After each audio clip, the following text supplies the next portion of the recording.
Assalamualaikum warahmatullahi wabarakatuh. Al-Mahmud huwallahu jalla jalalu.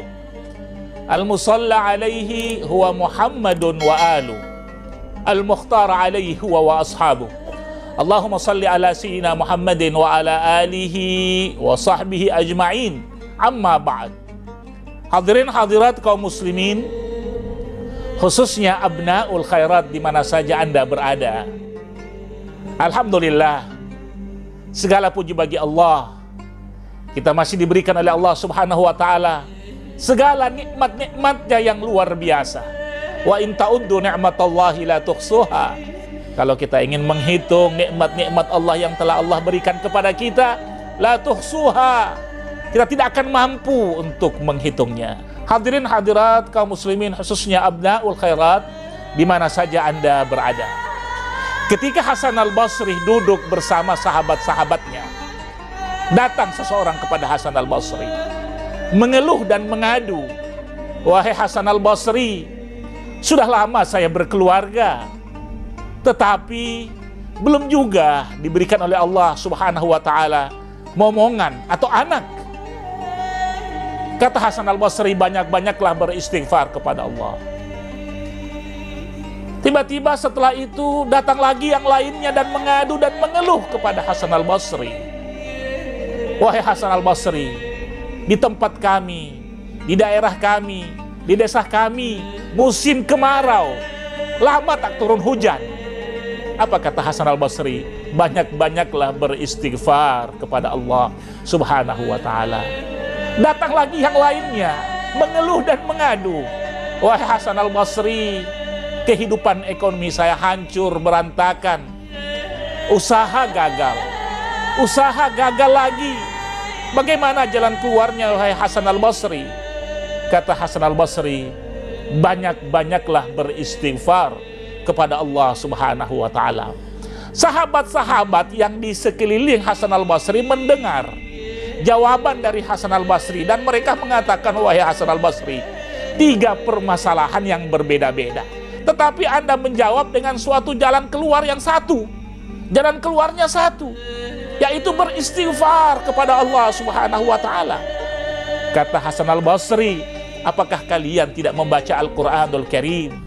Istaghfiru rabbakum innahu kana ghaffara yursilis sama alaikum midrara wa yumdidkum bi amwalin wa banin wa yaj'al lakum jannatin wa yaj'al lakum anhara."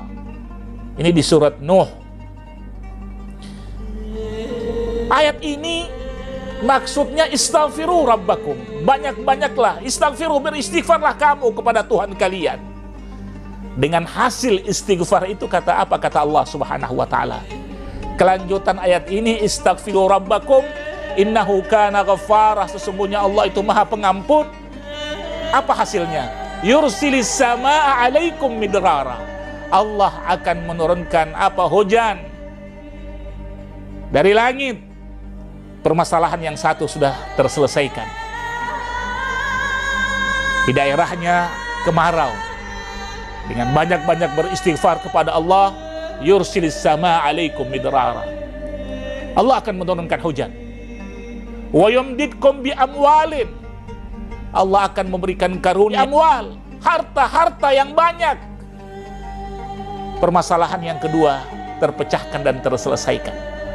Dengan istighfar kepada Allah, yang pertama hujan akan turun. Yang kedua Allah akan berikan rezeki amwal, harta. Wa banin, yang ketiga Allah akan memberikan karunia anak, keturunan. Subhanallah. Tidak sampai di situ saja, Allah akan memberikan kepada kita apa? Jannatin, surga. Allah menyiapkan kepada kita surga. Allahu Akbar. Itu dahsyatnya al-istighfar. Istighfar kepada Allah subhanahu wa ta'ala, memohon ampun kepada Allah subhanahu wa ta'ala. Sangat luar biasa. Dengan beristighfar, 3 permasalahan sekaligus terselesaikan. Marilah kita terus beristighfar kepada Allah subhanahu wa ta'ala. Insya Allah Allah akan membuka jalan kita. Dikala kita susah, Allah akan membuka jalan kita. Ada jalan keluarnya.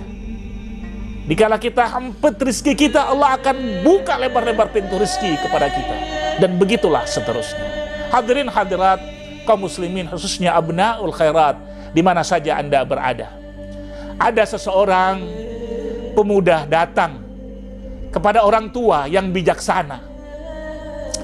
Ada seseorang bertanya kepada saya, kenapa kita harus mendengar nasihat orang tua? Saya katakan kepada dia, apapun titel Anda, mau doktor, mau profesor, S1, S2, tetapi ada sesuatu yang Anda tidak miliki, yang cuma dimiliki oleh orang tua. Apa itu? Orang tua pernah muda. Orang tua pernah muda, tetapi orang muda belum pernah merasakan tua. Itu permasalahan dan perbedaannya. Mereka mempunyai kelebihan. Kita muda tapi belum pernah tua, tapi orang tua sudah pernah muda. Berarti mereka mempunyai kelebihan, pengalaman hidup yang sangat luar biasa. Maka mereka patut didengar nasihat-nasihat mereka. Sebagaimana pemuda tadi datang kepada orang tua yang bijak, mengeluh-keluh kesah dengan segala kehidupannya. Kalau yang tadi datang kepada Hasan al-Basri mengeluh dengan 3 permasalahan yang berbeda-beda. Kalau ini dia mengeluh dengan permasalahan kehidupannya, susah hidupnya, banyak cobaan yang dia rasakan. Tiba-tiba orang tua tadi setelah mendengar, mengambil serbuk yang pahit, dituangkan di secangkir gelas yang ada airnya. Kemudian orang tua tadi menyuruh untuk meminum. Jadi orang tua tadi memberikan gelas tersebut yang sudah ditaruh serbuk, yang diaduk dengan air. Kemudian orang tua tadi memberikan kepada pemuda, disuruh untuk meminumnya. Setelah meminumnya, orang tua tadi mengatakan, apa rasanya wahai pemuda? Kata pemuda tadi, rasanya pahit. Kemudian orang tua tadi mengajak kepada pemuda tadi untuk berjalan. Di belakang rumahnya ada sungai, ada danau. Mereka sambil berjalan. Kemudian apa? Kemudian orang tua tadi menyiram dan menuangkan serbuk yang pahit tadi ke danau. Kemudian diaduk oleh orang tua tadi. Kemudian setelah itu diambil air dari danau tersebut dan diberikan kepada pemuda tadi. Kemudian orang tua mengatakan, apa rasanya? Setelah saya campurkan air danau tadi dengan serbuk yang pahit dan sama pahitnya dan sama banyaknya, apa rasanya? Kata pemuda tadi, rasanya tidak ada berubah, biasa, tawar, enak saja.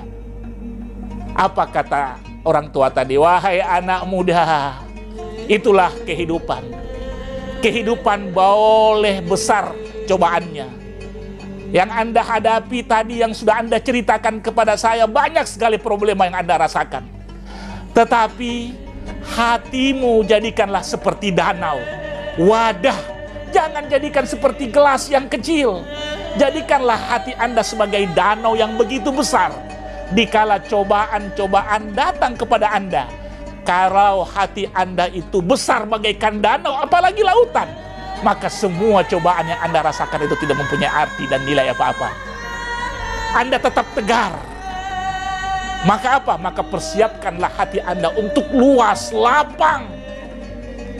Dengan cara seperti apa? Kaum muslimin, khususnya abnaul khairat, dengan banyak-banyak berzikir kepada Allah. Ala bidzikrillahi tatmainnul qulub. Dengan berzikir kepada Allah, hati menjadi tenang. Luas hati kita. Berbagai macam problema yang kita rasakan biasa saja, tanpa ada beban yang kita rasakan. Wallahu musta'an. Wassalamualaikum warahmatullahi wabarakatuh.